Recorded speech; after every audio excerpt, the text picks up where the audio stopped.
Por favor, abra sua Bíblia comigo no Evangelho segundo Daniel, o último dos profetas maiores, um livro que está mais para o fim do Antigo Testamento. Hoje nós vamos estudar o capítulo de número 2.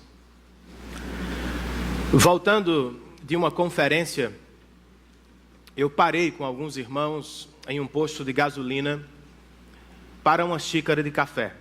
Era tarde e nos preocupamos com a estrada. E quando chegamos, fomos recebidos por um frentista muito animado, muito alegre, bastante feliz, o que se apresentou como incomum, estranho, pelo horário. De toda forma, descemos, entramos, tomamos o café, e quando estávamos saindo, irmãos, eu notei uma cena, no mínimo, curiosa. O frentista simpático deu uma tapa segura na testa de um senhor que dormia à porta da conveniência do posto. E o senhor despertou assustado, perguntando o que foi que aconteceu, o que foi que você fez. E o rapaz respondeu, era uma muriçoca. Ela estava na sua testa. O senhor esbravejou, como é a história? Você me acordou com uma tapa na testa por causa de uma muriçoca. O simpático frentista concluiu, eu estava apenas ajudando. É parte do meu trabalho. Embora seja engraçado, irmãos, o que vi naquela noite ilustra uma verdade bíblica muito importante. Deus está sempre trabalhando. Deus está trabalhando quando dormimos. Deus está trabalhando quando nos achamos com medo diante das circunstâncias da vida. Deus está trabalhando quando sequer percebemos sua presença. Deus está trabalhando até mesmo no exílio da Babilônia. Esta é a mensagem do capítulo de número 2 do profeta Daniel. E eu sei que o texto é extenso, 49 versos, e de antemão vamos ler quase todo o texto hoje, mas ao longo da mensagem. Por agora, vamos começar apenas com o verso de número 44. Daniel capítulo 2, verso 44, na versão que nós usamos, a NVI, o texto inspirado diz assim: na época desses reis, o Deus dos céus estabelecerá um reino que jamais será destruído e que nunca será dominado por nenhum outro povo. Destruirá todos os reinos daqueles reis e os exterminará, mas esse reino durará para sempre. Vamos orar por este momento? Senhor, abra-nos os olhos espirituais do coração e nos permita enxergar as belezas incomparáveis da Tua palavra. Assiste-me, ó Espírito Santo de Deus, eu preciso de Ti. Assiste a Tua congregação, ela também precisa de Ti. Nos dá entendimento, ó Deus, e capacidade para responder a Tua palavra. E que por graça e misericórdia saiamos daqui certos de que o Senhor está trabalhando em todo o tempo. Nós te oramos assim, certos da Tua ajuda e do Teu socorro. Em nome de Cristo Jesus. Amém. Algumas questões precisam ser observadas antes mesmo de adentrarmos as partes principais do nosso texto hoje. Por exemplo, o capítulo 1 nos informou que o treinamento dos jovens exilados durou 3 anos. Mas quando começamos a leitura do capítulo 2, o autor sagrado nos diz que o que aconteceu aqui se passou no 2º ano do reinado de Nabucodonosor. O que nos coloca diante de uma aparente contradição. Como reconciliamos as informações? Os estudiosos nos ajudam quando nos informam que os judeus, às vezes, datavam os acontecimentos de modo particular. O que me leva a dizer que Daniel, ao falar de 3 anos no capítulo 1, não estava se referindo a 36 meses literais. Muito provavelmente, o profeta se referia a 3 períodos letivos.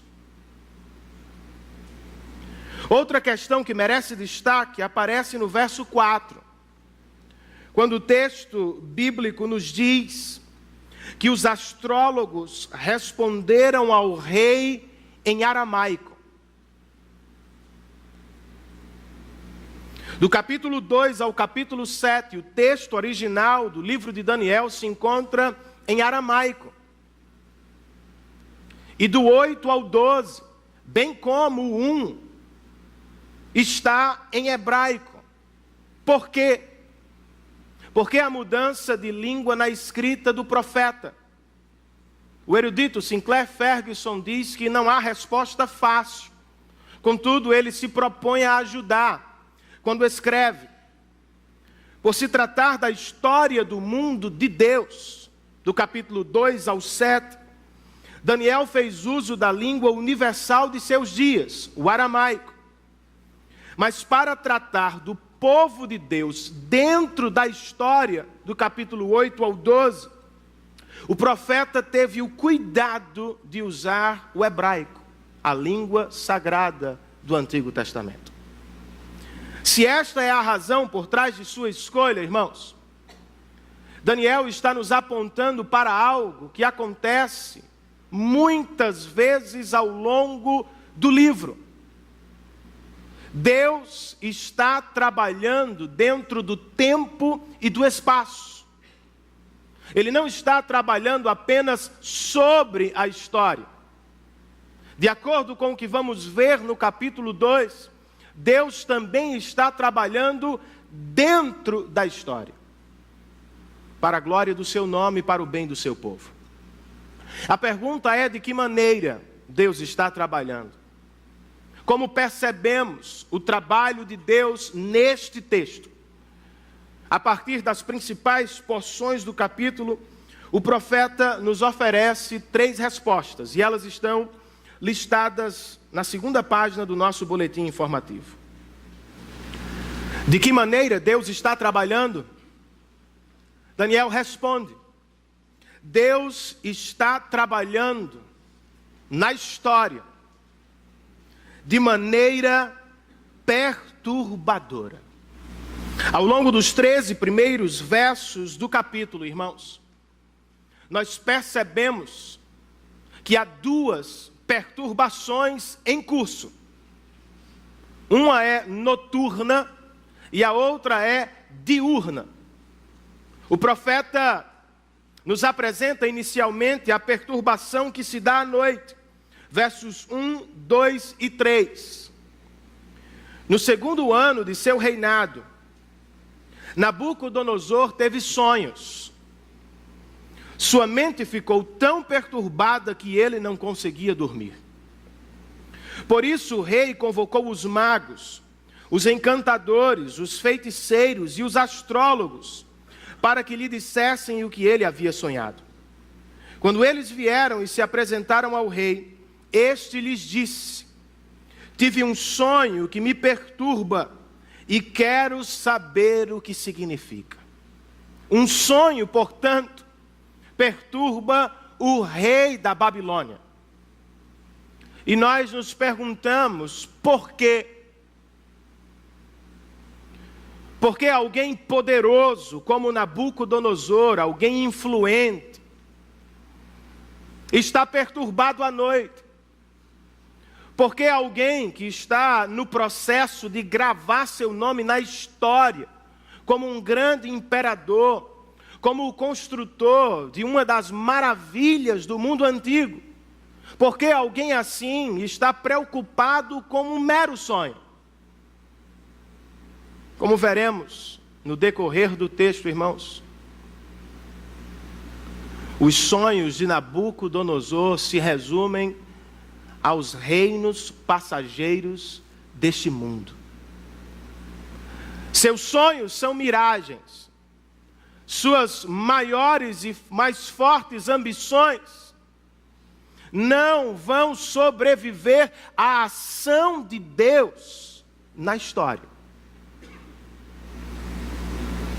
Mas o rei não é o único perturbado no palácio.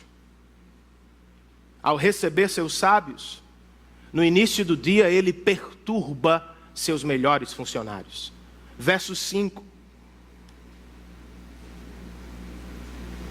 O texto registra: esta é a minha decisão, a decisão do rei.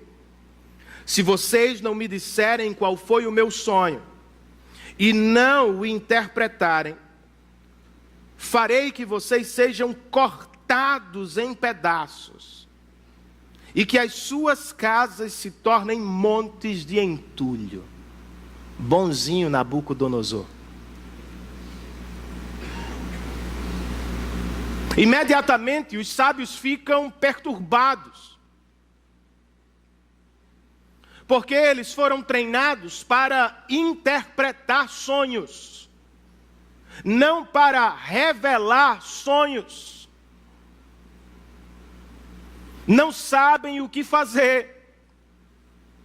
Por isso respondem ao rei, nos versos 10 e 11. Não há homem na terra que possa fazer o que o rei está pedindo. Nenhum rei, por maior e mais poderoso que tenha sido, chegou a pedir uma coisa dessas a nenhum mago, encantador ou astrólogo. O que o rei está pedindo é difícil demais. Ninguém pode revelar isso ao rei senão os deuses. Detalhe: e eles não vivem entre os mortais. O que é isso aqui, irmãos? Dale Davis, um estudioso do AT, escreve: não se trata de um atestado de loucura do rei. Trata-se muito mais de uma confissão. Qual é a confissão que os astrólogos estão fazendo? A confissão do fracasso do paganismo da Babilônia. A sabedoria humana não pode revelar o sonho que perturba o rei. Todos, vejam, estão perturbados aqui. O rei estava perturbado à noite. Os sábios ficaram perturbados de dia. Será que eles são os únicos?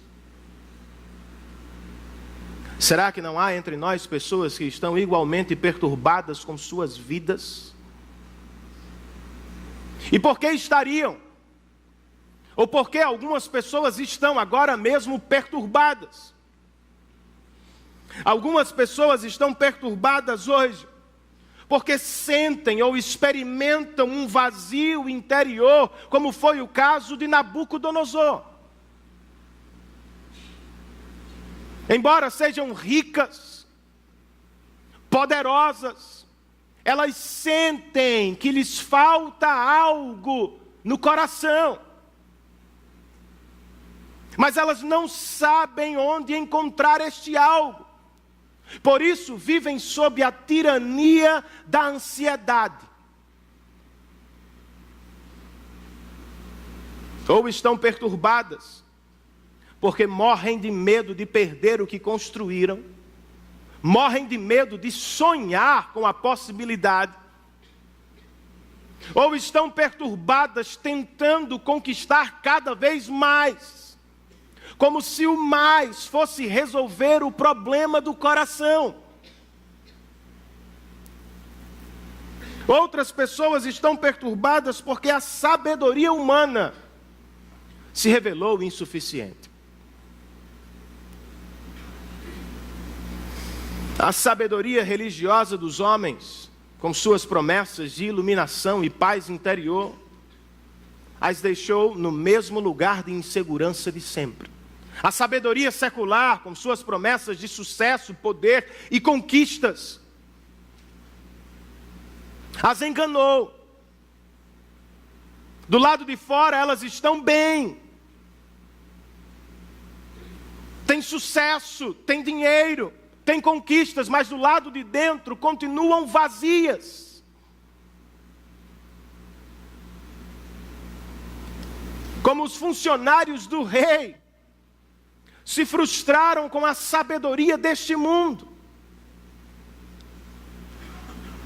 Qual é a solução, irmãos? O que fazemos se este é o nosso caso? O que você faz se o seu coração se encontra perturbado com a vida? O melhor conselho é sugerido pelo apóstolo Paulo quando escreve aos Coríntios. Paulo diz: olhem para Cristo. Ele é o poder e a sabedoria de Deus. Qual foi a confissão dos astrólogos de Nabucodonosor? Ninguém pode revelar isso ao rei, senão os deuses, e eles não vivem entre os mortais.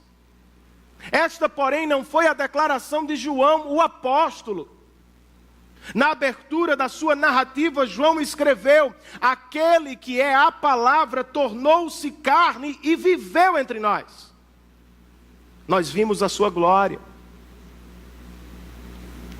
A glória do unigênito vindo do Pai, cheio de graça e de verdade.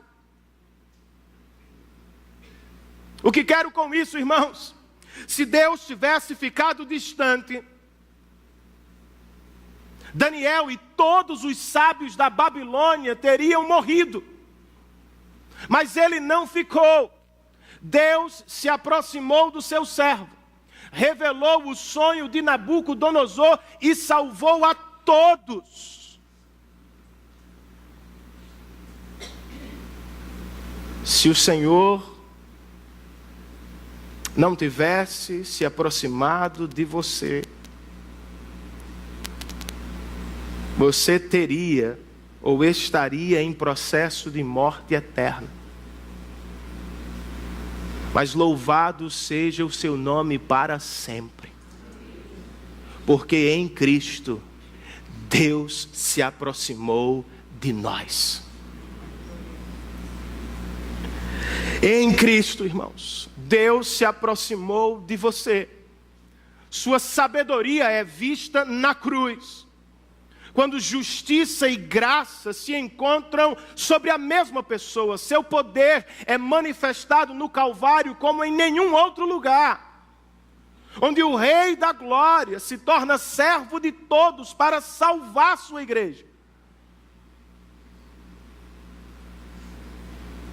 Este Deus, que viveu entre nós, pode libertá-lo e salvá-lo da perturbação eterna, a ira vindoura do Pai. E este Deus pode salvá-lo da perturbação existencial na qual você se acha hoje. Tire, portanto, os seus olhos do poder humano e os coloque no poder de Deus. Tire o seu coração da sabedoria humana e o leve para a sabedoria de Deus, Cristo Jesus, pois só Ele pode realizar o seu coração, hoje, amanhã e eternamente. Posso ouvir um amém, queridos? Amém. Deus está trabalhando de maneira perturbadora.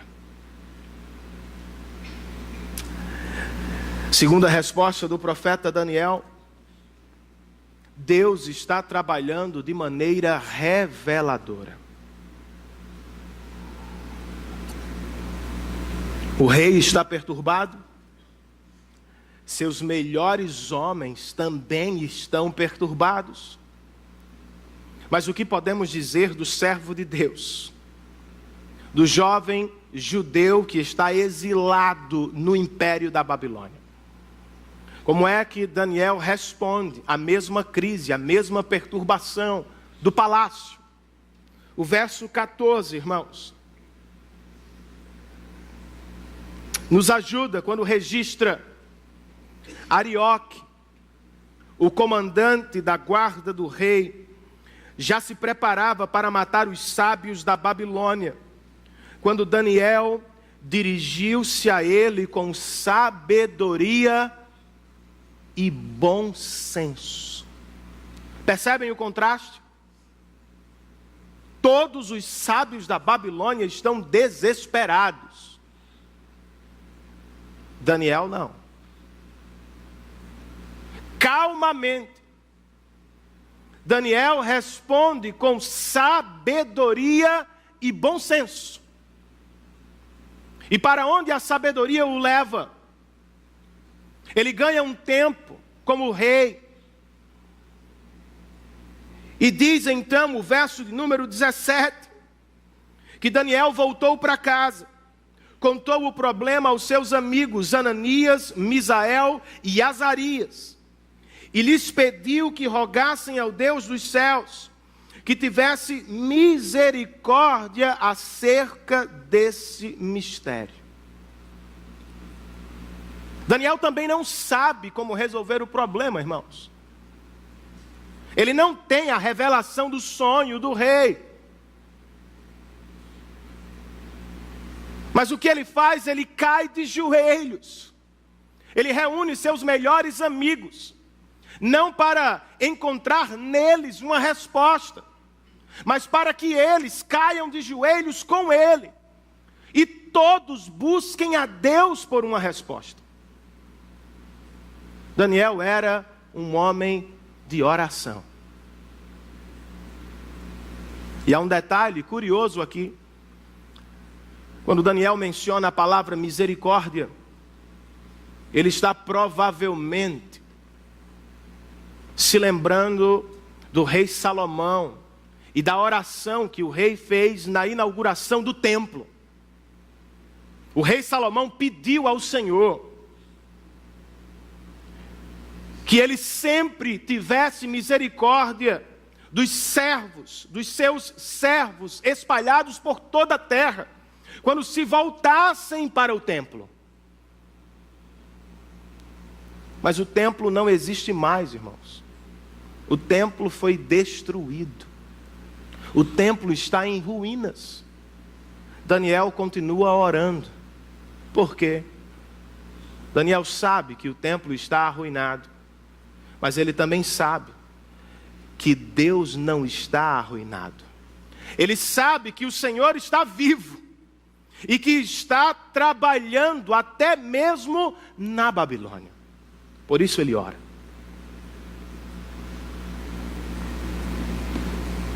E Deus respondeu sua oração. O verso 19 registra: então o mistério foi revelado a Daniel de noite em uma visão. Se você estivesse nos sapatos dele, o que você faria? Provavelmente se levantaria, correria para a presença de Nabucodonosor a fim de garantir a vida de todos. Não é o que Daniel faz. Daniel não se apressa, depois de receber a resposta, para ir à presença do rei da Babilônia. Daniel vai à presença do rei da glória, através da adoração. A sabedoria o colocou de joelhos, e a oração explodiu em seu coração em forma de louvor. E por isso, diz o verso 19, Daniel louvou o Deus dos céus e disse, esse é o cântico dele no meio da Babilônia: louvado seja o nome de Deus para todos sempre. A sabedoria e o poder a ele pertencem. Ele muda as épocas e as estações, destrona reis e os estabelece, dá sabedoria aos sábios e conhecimento aos que sabem discernir. Revela coisas profundas e ocultas. Conhece o que jaz nas trevas e a luz habita com ele. Eu te agradeço e te louvo, disse Daniel. Ó Deus dos meus antepassados, tu me deste sabedoria e poder, e me revelaste o que te pedimos, revelaste-nos o sonho do rei. Sabedoria, oração, louvor. Só depois de estar com o rei da glória, é que Daniel sai para estar com o rei da Babilônia. Ele procura o comandante do exército do rei Arioque. Se apresenta a Arioque.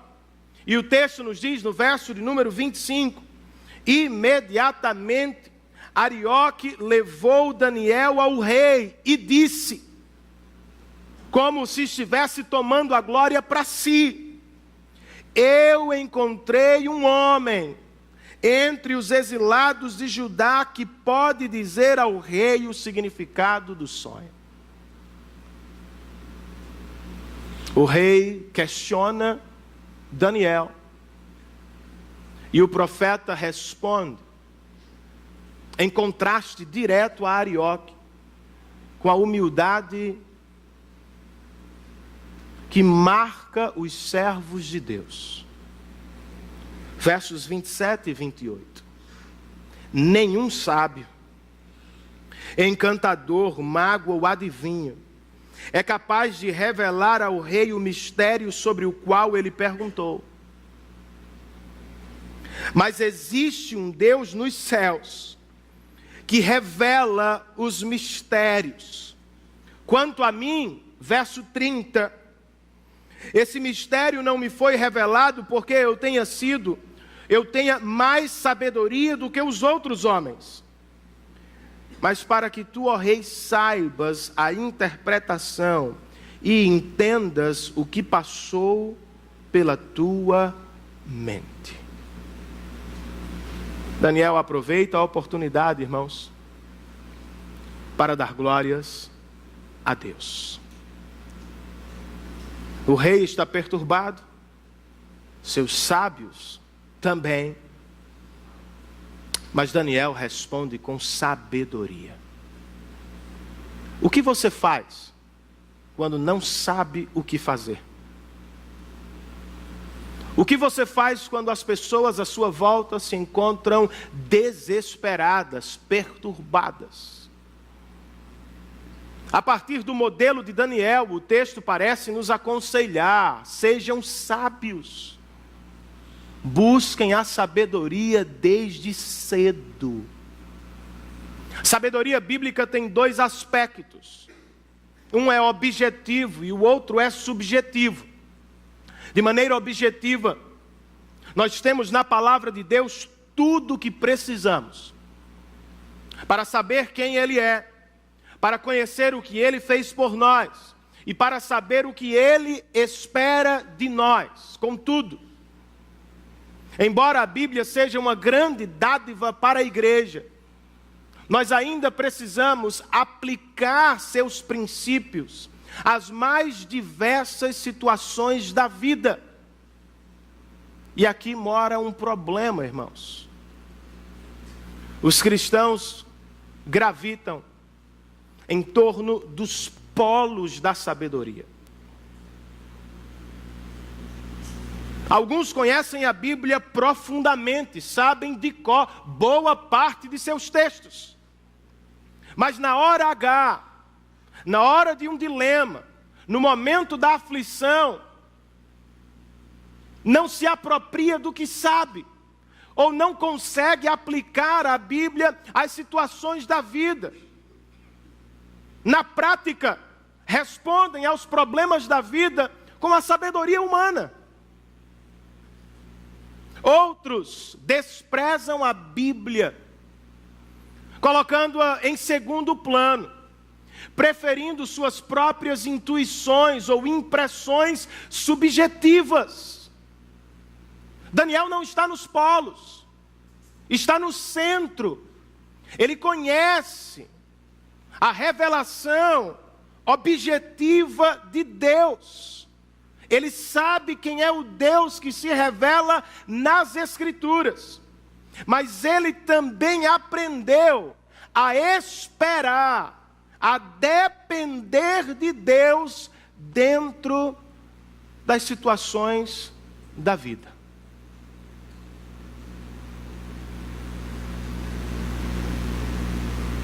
Ele conhece a Deus e ele sabe que Deus está trabalhando de maneira providencial em todas as circunstâncias da vida.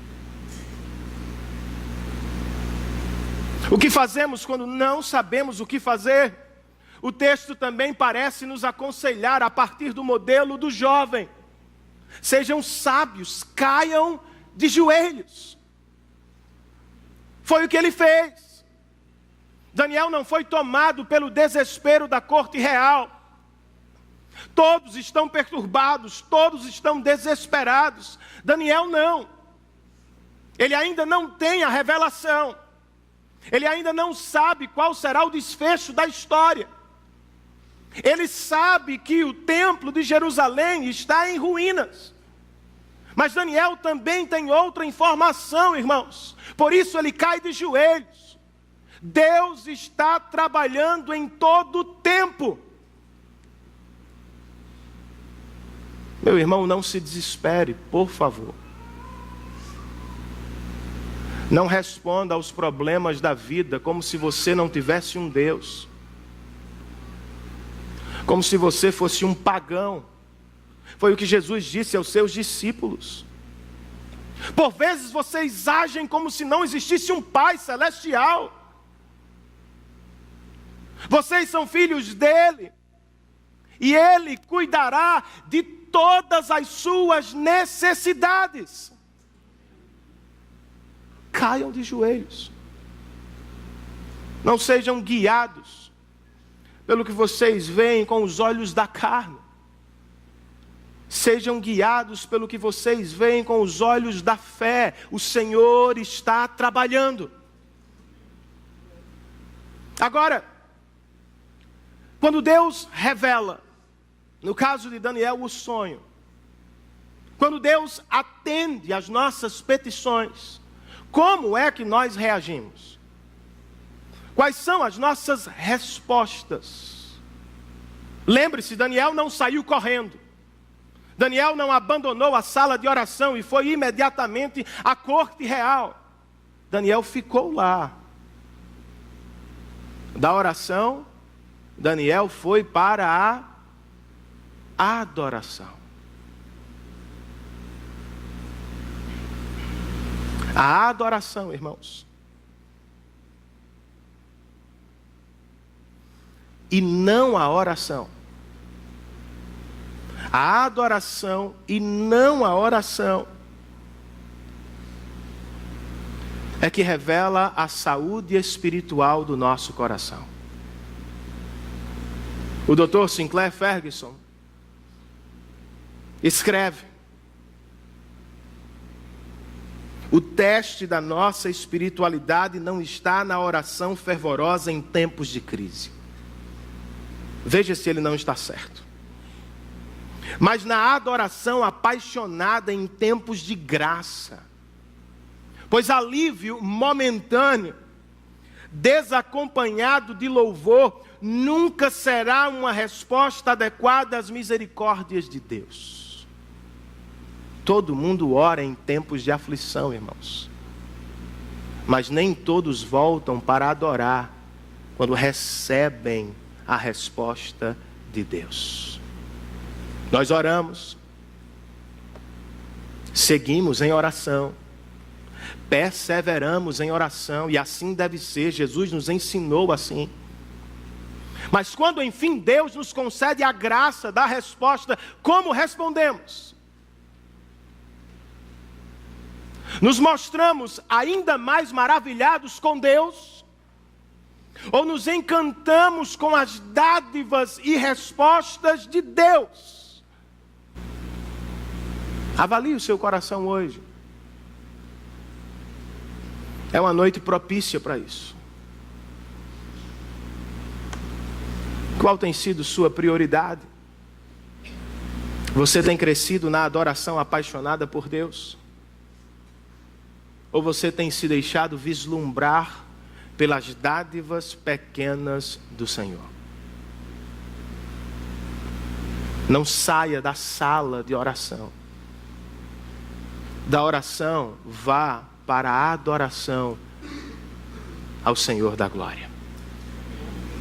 O que fazemos quando Deus nos responde, irmãos? Ou como respondemos quando Deus revela, ou quando Deus nos concede a graça da resposta às nossas orações? Daniel adorou a Deus.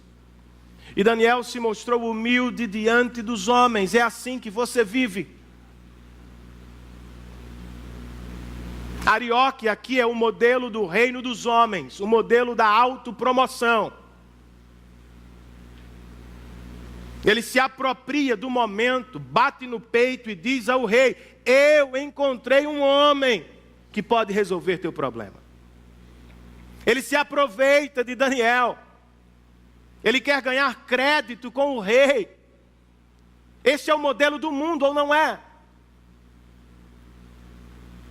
Daniel é o modelo do reino de Deus. Ele representa a humildade. Quando vai ao rei, ele não diz: eu consegui, eu fiz, eu alcancei, não. Ele diz: eu sou igual aos demais, e nenhum desses homens pode resolver teu problema. Não fui eu, foi Deus. Ele não está preocupado com a autopromoção.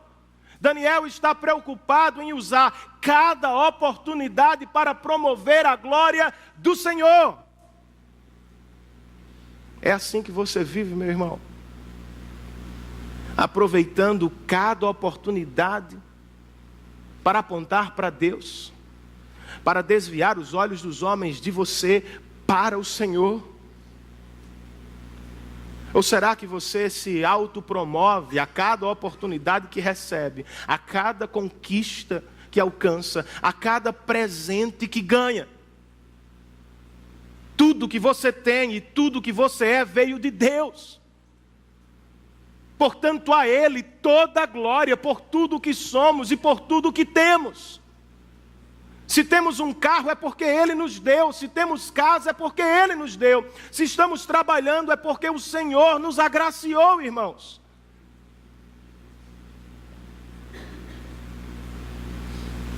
O modelo do reino de Deus não é o de Arioque, é o de Daniel. É o do Salvador de Daniel, que sendo o Rei da Glória, se humilhou profundamente na cruz do Calvário e, fazendo-se servo de todos, morreu para nos dar a vida eterna. Como cristãos que vivem aos pés da cruz podem ser orgulhosos, podem se ocupar com autopromoção. Deus vai lhe dar oportunidades na faculdade, Deus vai lhe dar destaque no trabalho, Deus vai lhe colocar em posições estratégicas da nossa cidade. Mas nem por um minuto pense que isto é conquista sua, mérito seu, é graça de Deus. Aproveite a oportunidade para dizer: foi o Senhor. Eu não li a reportagem, vi apenas o post. 2 atletas norte-americanos entrevistados em rede nacional, ou quem sabe mundial. Em dado momento, eu vi só um trecho rápido. Um deles disse: nós queremos agradecer, eram 2, se não me falha a memória, 2 irmãos gêmeos. Nós queremos agradecer aos nossos pais pelo sacrifício. Nós queremos agradecer aos nossos treinadores pelo sacrifício. Nós queremos agradecer à nossa nação pelo sacrifício. Mas acima de tudo, em rede mundial, irmãos, o camarada disse: nós queremos agradecer pelo sacrifício de Cristo Jesus na cruz do Calvário.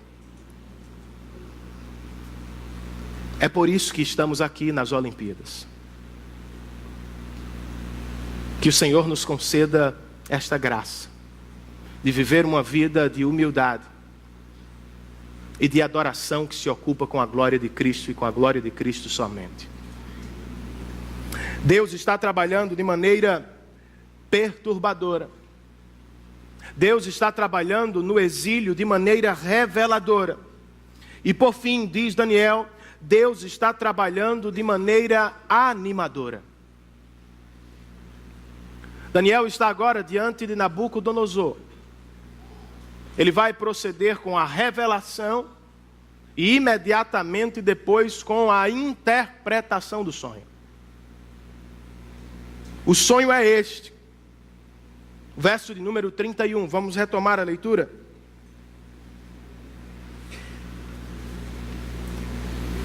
Tu olhaste, ó rei, e diante de ti estava uma grande estátua. Uma estátua enorme, impressionante, sua aparência era terrível.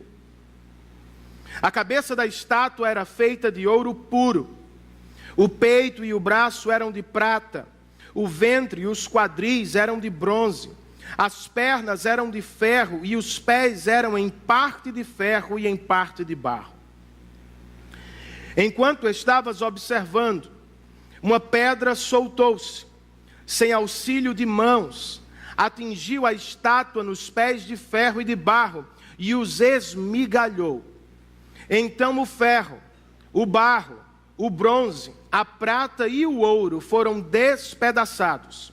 Viraram pó, como o pó da debulha do trigo na eira durante o verão. O vento os levou sem deixar vestígio, mas a pedra que atingiu a estátua tornou-se uma montanha e encheu a terra toda. Da revelação do sonho, Daniel parte imediatamente para a interpretação. Tu, registra o verso 37, ó rei, és rei de reis. O Deus dos céus concedeu-te domínio, poder, força e glória. Nas tuas mãos ele colocou a humanidade, os animais selvagens e as aves do céu. Onde quer que vivam, ele fez de ti o governante deles todos. Tu és, Nabucodonosor, a cabeça de ouro. Do ponto de vista terreno, o próprio Deus reconhece que Nabucodonosor é sim grande, poderoso, glorioso. Mas do ponto de vista dos céus, irmãos, Nabucodonosor e seu reino são ambos passageiros. Ele não será a última cabeça de ouro na história da humanidade. Por mais poderoso, por mais imponente, por mais glorioso que seja, até Nabucodonosor ouvirá um "e depois de ti". É o que Daniel nos diz no verso de número 39. Depois de ti, Nabucodonosor. Seu grande temor era este: surgirá um outro reino, inferior ao teu, e em seguida surgirá um terceiro reino, reino de bronze, que governará toda a terra, e finalmente haverá um quarto reino.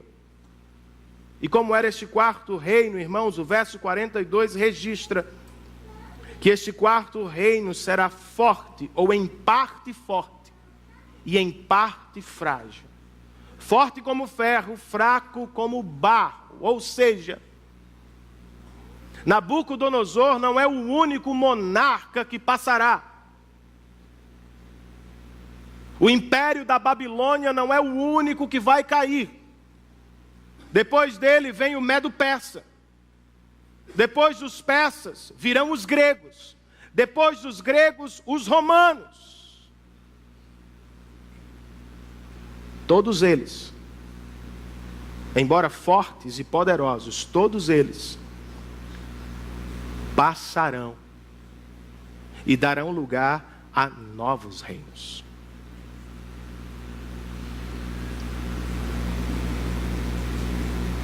Mas a interpretação não acabou. A melhor parte vem agora, quando Daniel diz no verso 44, na época desses reis, muito provavelmente se referindo ao quarto reino dos romanos. Na época deles, o Deus dos céus estabelecerá um reino que jamais será destruído e que nunca será dominado por nenhum outro povo. Destruirá todos os reinos daqueles reis e os exterminará, mas este reino durará para sempre. Esse é o significado da visão da pedra que se soltou de uma montanha, sem auxílio de mãos. Pedra que esmigalhou o ferro, o bronze, o barro, a prata e o ouro. Vocês viram o contraste? O reino dos homens é efêmero. O reino de Deus é eterno. O reino dos homens não conseguirá resistir. O reino de Deus durará para sempre. Eu acredito que não estamos aqui apenas diante de fatos sobre o futuro. Os reinos cairão. A Babilônia, a Pérsia, a Grécia e Roma. Mas eu penso que nós estamos diante de uma filosofia da história, que se repete, e se repete, e se repete muitas vezes. Aos olhos dos homens, alguns homens e impérios parecem invencíveis. Mas nenhum deles permanecerá para sempre. Estamos igualmente diante de uma promessa divina. O reino de Deus, que muitas vezes parece fraco e minúsculo diante dos homens, este reino jamais será destruído. Pode ser pequeno como uma pedra, mas o que Daniel viu foi: esta pedra se tornou uma montanha e tomou a terra inteira para a glória do Senhor. Que mensagem animadora, irmãos. Ela é animadora porque nos exorta, e ela é animadora porque nos encoraja. Qual é a exortação que percebo neste texto? Cuidado. Cuidado com o reino e com o poder dos homens. Eles serão despedaçados pela mão do Senhor. Ninguém será cabeça de ouro para sempre. Nenhum programa político, por melhor que seja, poderá resolver os problemas do nosso coração. Ao ouvir o depois de ti, comenta a doutora Joyce Baldwin, Nabucodonosor deveria ter se arrependido, irmãos. Contudo, não é o que fez. Ele nada perguntou sobre o futuro, não se preocupou de verdade como o Deus de Daniel. Tudo que tomou sua mente foi o presente. Nabucodonosor ficou aliviado e feliz apenas por saber que no momento ele era a cabeça de ouro. Não se engane. Todos ouvirão um depois de ti. Um servo do imperador Júlio, imperador este que odiava e perseguia os cristãos, passando por Antioquia, questionou a um dos servos de Cristo: o que o filho do carpinteiro está fazendo agora? Desdenhando, obviamente, de Jesus. E o cristão respondeu: o Criador dos céus e da terra, a quem você chama de filho de carpinteiro, está agora mesmo fazendo um caixão para seu senhor. 3 dias depois, o imperador foi ferido e morreu no campo de batalha. É o que Daniel está dizendo, irmãos. Jesus tem um caixão aberto para todos os poderosos da terra, inclusive para você.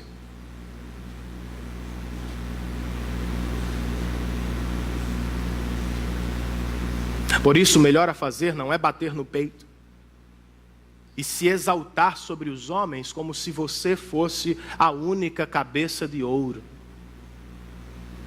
O melhor é se prostrar, irmãos, e se arrepender diante daquele que é Rei dos reis e Senhor dos senhores, para a glória de Deus Pai. Percebam que, de acordo com o que Daniel viu, os reis passarão e os reinos também. Há uma espécie de desintegração nesta visão da estátua. Nós não vamos do inferior ao superior. O processo é o contrário, é o inverso. Não vamos do barro para o ferro, do ferro para o bronze, do bronze para a prata e da prata para o ouro. O processo é inverso. Nós vamos do ouro à prata, da prata ao bronze, do bronze ao ferro e do ferro ao barro. Os iluministas se enganaram, irmãos. Não estamos em progresso. Do ponto de vista tecnológico, pode até ser. Mas do ponto de vista espiritual, o homem está em desintegração. As coisas, portanto, não ficarão melhores. Por isso, não coloque os seus olhos em poderes passageiros e em programas de homens. Que visão pessimista da história, eu sei. A boa notícia é sempre melhor quando começamos pela má notícia. Agora que sabemos que este reino dos homens é passageiro e tem a capacidade de nos frustrar, eu chamo sua atenção para a mensagem central do nosso capítulo. E qual é ela? Coloque seus olhos no reino de Deus, pois somente Ele vai durar para sempre. É verdade. Às vezes Ele parece pequeno como uma rocha, tacanho como um grão de mostarda, como ensinou Jesus. Mas a promessa deste texto é que o reino de Deus crescerá e tomará a terra toda. De modo particular, você já ficou triste com o seu crescimento espiritual? Cristão fica triste com isso. Não cristão não se importa com isso. Mas cristão de verdade se importa com o crescimento espiritual. E por vezes, eles se encontram tristes por perceberem que não estão crescendo, por se encontrarem nos mesmos pecados de sempre. Por vezes eu olho para mim mesmo e digo: Senhor, eu queria ter avançado, mas continuo no mesmo lugar. Já teve essa impressão? Senhor, eu gostaria de ter mais amor pelo Teu reino, eu gostaria de ter mais generosidade no coração, eu gostaria de investir mais tempo e energia na Tua obra. Por vezes, irmãos, isto nos preocupa. Se este é você, não se entristeça demais. Este texto nos garante, embora pequeno, o reino de Deus em nós, ele crescerá. E em breve, tomará plenamente o nosso coração. Você vai crescer em Cristo. Você vai crescer espiritualmente. E um dia, você terá a estatura perfeita do Filho de Deus. De maneira coletiva, irmãos, Por vezes nos encontramos desanimados com a situação da igreja diante dos poderosos do mundo. Nos parece que a igreja é fraca e que não avançará. Não é assim? Na década de 30 do último século, os missionários, todos os missionários estrangeiros foram expulsos da China pelos poderosos da China. Do lado de fora, os missionários diziam uns aos outros: a igreja da China vai morrer. Não estamos mais com eles. 50 anos depois, os missionários, os mesmos, descobriram que a igreja da China ainda estava viva. E melhor, estava crescendo. E em breve se tornaria a maior igreja do mundo. Por quê, irmãos? Porque os poderosos podem expulsar os missionários, mas ninguém pode expulsar o Todo-Poderoso. Deus. O seu Deus.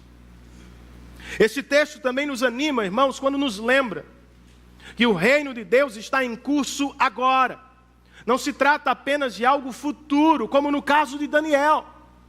Para o cristão, o reino de Deus não será, ele já é.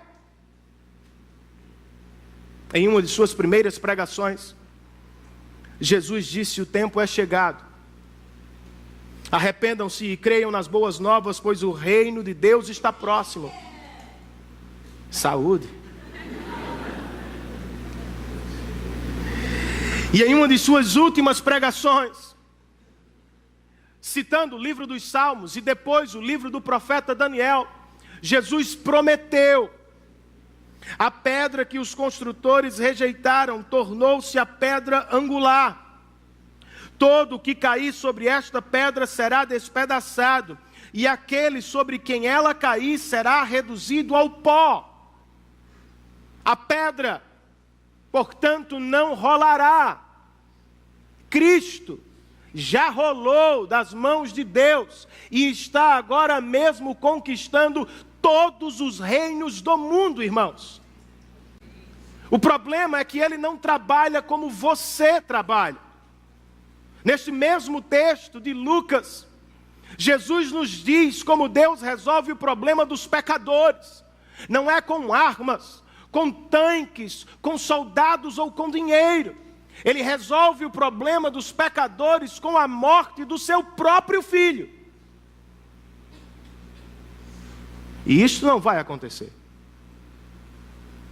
A rocha inabalável do reino de Deus já rolou na cruz do Calvário. Já ressuscitou da sepultura e está agora mesmo à direita do Pai intercedendo por nós. O evangelho deste Cristo não começará a ser pregado, ele já está sendo pregado, e é assim que o reino de Deus avança ao redor do mundo.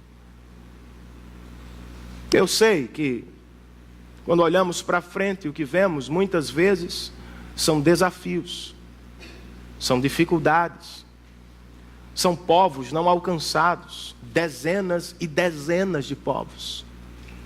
Mas esse texto nos empurra para o futuro. E encontramos a concretização dele em Cristo, mas Cristo nos aponta ainda mais para frente. Precisamos tomar posse, ou nos apropriar do futuro escatológico da igreja, a fim de encontrarmos coragem para o nosso presente. João viu, diz o texto do Apocalipse. João viu o Cordeiro Santo que parecia ter estado morto em pé, no centro do trono, cercado pelos 4 seres viventes e pelos anciãos. No mesmo capítulo, ele não apenas vê, ele escuta. Ele escuta uma nova canção, a canção dos céus, dos santos anjos e da santa igreja, que reunidos diziam ao Cordeiro: tu és digno de receber o livro e de abrir os selos, pois foste morto, e com teu sangue compraste para Deus gente de toda tribo, língua, povo e nação. O reino de Deus foi inaugurado por Cristo. Ele está sendo levado aos quatro cantos da terra pela igreja de Cristo. E em breve, irmãos, estaremos todos diante do Cordeiro de Deus, para vivenciarmos a plenitude deste reino para sempre. Ao término da interpretação que ouviu do profeta, o que Nabucodonosor fez? O texto registra que ele se prostrou e quase adorou. O verso 47 diz: não há dúvida de que o seu Deus é o Deus dos deuses, o Senhor dos reis e aquele que revela os mistérios. Ao término da interpretação, o que Daniel fez? Agora que sabe do futuro do reino de Deus, ele ficou olhando para o alto, na expectativa do reino? Não, irmãos. Ele foi trabalhar, esperando o reino e trabalhando neste reino. Pois diz o texto, no verso 48, que o rei o colocou num alto cargo, o designou governante de toda a província da Babilônia e o encarregou de todos os sábios da província. E o que você vai fazer depois desta mensagem? Faça o que Nabucodonosor quase fez. Prostre-se. Não diante de Daniel. Prostre-se diante do Deus de Daniel. E depois faça mais. Siga o exemplo do profeta. Trabalhe com afinco, com dedicação, com toda a sua força, com toda a sua sabedoria. Plante os seus pés onde Deus o colocou e aí dê frutos. Pois se Deus trabalha, seu profeta também trabalha. Se o Pai trabalha, até agora, disse Jesus, eu também trabalho. Se a Trindade trabalha por nós, irmãos, nós também devemos trabalhar e adorar aquele que trabalhou por nós na cruz do Calvário. Amém, queridos?